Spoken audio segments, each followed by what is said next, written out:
بسم اللہ الرحمن الرحیم۔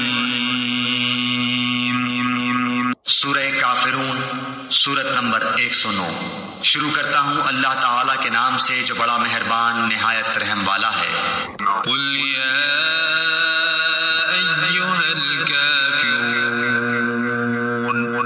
آپ کہہ دیجئے کیا اے کافرو، لا اعبد ما تعبدون، نہ میں عبادت کرتا ہوں اس کی جس کی تم عبادت کرتے ہو، ولا انتم عابدون ما اعبد، نہ تم عبادت کرنے والے ہو اس کی جس کی میں عبادت کرتا ہوں، ولا انا عابد ما عبدتم، اور نہ میں عبادت کروں گا جس کی تم عبادت کرتے ہو، ولا انتم عابدون ما اعبد، اور نہ تم اس کی عبادت کرنے والے ہو جس کی میں عبادت کر رہا ہوں۔ لکم دینکم ولی دین، تمہارے لیے تمہارا دین ہے اور میرے لیے میرا دین ہے۔ بسم اللہ الرحمن الرحیم۔ سورۃ النصر، سورت نمبر 110۔ شروع کرتا ہوں اللہ تعالیٰ کے نام سے جو بڑا مہربان نہایت رحم والا ہے۔ اذا جاء نصر اللہ والفتح، جب اللہ کی مدد اور فتح آ جائے، ورأیت الناس يدخلون فی دین اللہ افواجا، اور تو لوگوں کو اللہ کے دین میں جوق در جوق آتا دیکھ لے، فسبح بحمد ربک واستغفرہ انہ کان توابا، تو اپنے رب کی تسبیح کرنے لگ حمد کے ساتھ اور اس سے مغفرت کی دعا مانگ، بے شک وہ بڑا ہی توبہ قبول کرنے والا ہے۔ بسم اللہ الرحمن الرحیم۔ سورہ عادیات، سورت نمبر 100۔ شروع کرتا ہوں اللہ تعالیٰ کے نام سے جو بڑا مہربان نہایت رحم والا ہے۔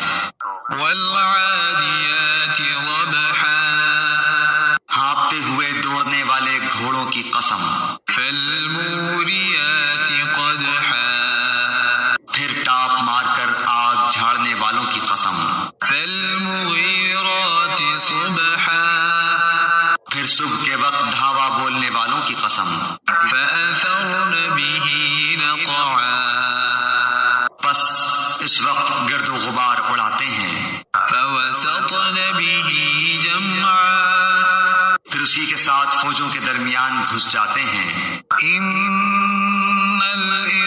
الانسان لربه لکنود، یقیناً انسان اپنے رب کا بڑا ناشکرا ہے، وَإِنَّهُ عَلَى ذَلِكَ لَشَهِيدٌ، اور یقیناً وہ خود بھی اس پر گواہ ہے، وَإِنَّهُ لِحُبِّ الْخَيْرِ لَشَدِيدٌ، یہ مال کی محبت میں بھی بڑا سخت ہے۔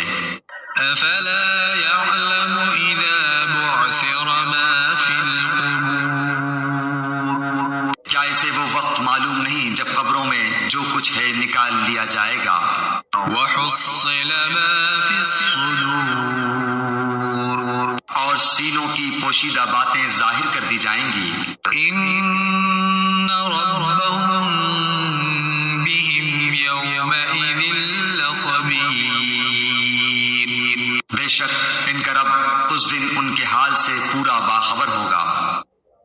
بسم اللہ الرحمن الرحیم۔ سورہ قریش، سورت نمبر 106۔ شروع کرتا ہوں اللہ تعالیٰ کے نام سے جو بڑا مہربان نہایت رحم والا ہے۔ لإیلاف قریش، قریش کے مانوس کرنے کے لیے، ایلافہم رحلۃ الشتاء